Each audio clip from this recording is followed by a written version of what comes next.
రెడ్డి వచ్చే మొదలాయి అన్నట్లుగా ఉంది తెలంగాణ కాంగ్రెస్ లో పదవుల పరిస్థితి. 10 ఏళ్లుగా అధికారం కోసం ఎదురుచూపులు. ఇప్పుడు అధికారం దక్కాగా ఏడాదిన్నరగా పదవుల కోసం ఎదురుచూపులు. ప్రతిపక్షంలో ఉన్న అధికార పక్షంలో ఉన్న వెయిటింగ్ మాత్రం కామన్ అయిపోయిందని నేతలు వాపోతున్నారట. పోనీ ఎలాగో అలా గాంధీ భవన్లో లాబింగ్ చేసి జాబితాలో పేరు సిద్ధమవుతుందనుకున్న వేళ హైకమాండ్ తీసుకున్న తాజా నిర్ణయం పెద్ద షాక్ ఇచ్చిందట. డామిట్ మళ్ళీ మొదటికొచ్చిందంటూ నోరు నెత్తి కొట్టుకుంటుంటే మరో వర్గం మాత్రం బాగైందంటూ సంబరాలు చేసుకుంటున్నారట. ఇంతకీ ఏంటా కదా చూద్దాం. కాంగ్రెస్ లో ఒడవని పదవుల పంచాయతీ. కార్పొరేషన్ పదవులు కంచికి, ఆశావహులు ఇక ఇంటికి. కొత్త ఇన్ఛార్జ్ రాకతో మళ్ళీ మొదటికొచ్చిందా?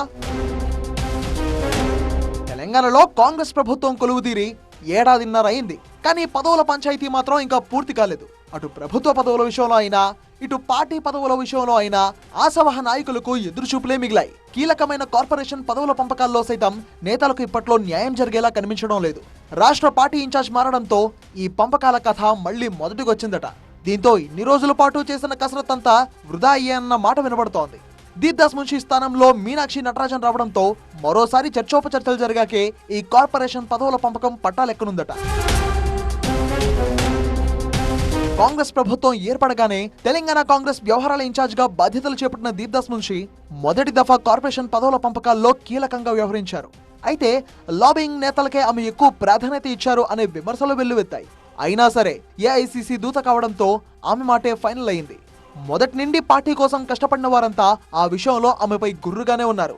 జిల్లా మంత్రులను ఇన్ఛార్జ్ ప్రతిపాదనలను సైతం పట్టించుకోలేదని దీప్దాస్ పై ఆరోపణలు ఉన్నాయి. తప్పుడు సమాచారంతో హైకమాండ్ ను తప్పుదోవ పట్టించారంటూ ఆమెపై మంత్రులు ఎమ్మెల్యేలు సైతం ఫిర్యాదు చేశారట. కార్పొరేషన్ పదవులతో పాటు టీపీసీసీ కమిటీ పైన కసరత్తును పూర్తి చేసి ఇక ప్రకటనే తరువాయి అనుకున్న తరుణంలో దీప్దాస్ మున్షిని ఇన్ఛార్జ్ బాధ్యతల నుంచి తప్పించింది హైకమాండ్. వాటన్నింటిలోనూ ఆమె కీలకంగా వ్యవహరించారు. ఇప్పుడు ఆమె వెళ్లిపోవడంతో కథ మళ్లీ మొదటికొచ్చింది. కొత్తగా వచ్చిన మీనాక్షి నటరాజన్ దీప్దాస్ మున్షి ఫైనల్ చేసిన లిస్టును ఓకే చేసే అవకాశం లేదు. ఆ జాబితాను పునః పరిశీలించి మార్పులు చేర్పులు చేసే అవకాశం కనిపిస్తోంది. రాహుల్ గాంధీ టీంలో కీలక నేతగా, సిన్సియర్ పొలిటీషియన్ గా తెలంగాణలో పార్టీపై మీనాక్షికి బలమైన అవగాహనే ఉంది. దీంతో గత ఇన్ఛార్జ్ షార్ట్ లిస్ట్ చేసిన జాబితాలో ఖచ్చితంగా మార్పులు చేస్తారు అనే ప్రచారం జరుగుతోంది. వీలైతే మళ్లీ మొదటి నుంచి కూడా ఎంపిక ప్రక్రియ జరగొచ్చు అనే ఊహాగానాలు కూడా వినిపిస్తున్నాయి. దీప్దాస్ మున్షితో లాబింగ్ చేసి లిస్టులో పేరు కన్ఫర్మ్ చేసుకున్న నేతలంతా ఇప్పుడు నిరాశకు లోనవుతున్నారట. పదవి అందినట్టే అంది దూరం కాబోతుందా అని లోపల మొదలు పడుతున్నారంట. దీప్దాస్ దగ్గర నడిచిన లాబింగ్ మీనాక్షి దగ్గర నడవదు అనే మాట వారిని భయపడుతున్నట్టు తెలుస్తోంది. అయితే హార్డ్ కోర్ కాంగ్రెస్ నేతలు మాత్రం ఫుల్ ఖుషి అవుతున్నట్టు తెలుస్తోంది. ఇప్పటికైనా నిజమైన కాంగ్రెస్ వాదులకు, కార్యకర్తలకు పదవులు దక్కుతాయి అనే ఆశాభావం వ్యక్తం చేస్తున్నారు. మరి కార్పొరేషన్ పదవుల విషయంలో పాత లిస్ట్ కే ఓకే చెబుతారా, లేక కొత్తగా ప్రాసెస్ మొదలు పెడతారా? కొత్త ఇన్ఛార్జ్ ఇప్పుడు ఏం చేస్తారో చూడాలి.